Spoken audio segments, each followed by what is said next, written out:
படிப்பு வராது. அந்த வீட்ல வந்து எப்பயுமே ஒரு பிசாசு இருந்துனே இருக்கும், பேய் இருந்துனே இருக்கும்.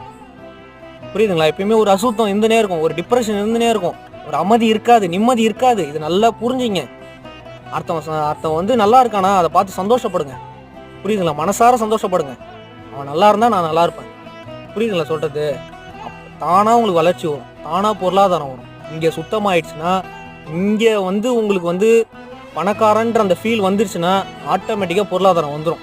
நீங்க பணக்காரன் ஆகணும், பொருளாதாரம் வரணும், நல்ல வசதிக்கு போகணும், நல்ல படிப்பு படிக்கணும் அப்படின்னா இங்க முதல்ல ஏற்படுத்திங்க, இங்க சுத்தம் பண்ணீங்க, இங்க பரிசுத்தமா ஆக்கிங்க. புரியுதுங்களா?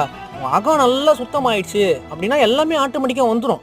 இங்க ஊறப்பட்ட குப்பையை வச்சிருந்தா தெய்வ கடாட்சம் வராது, தெய்வம் வராது. முதல்ல பார்த்தாலே இவன் என்னடா கேடு கெட்டவனா இருக்கான்னு போயிடும். புரியுதுங்களா? இங்க முதல்ல சுத்தமா இருக்கணும். அதனால உங்களை நீங்க திருத்திங்க, அதுதான் நமக்கு நல்லது.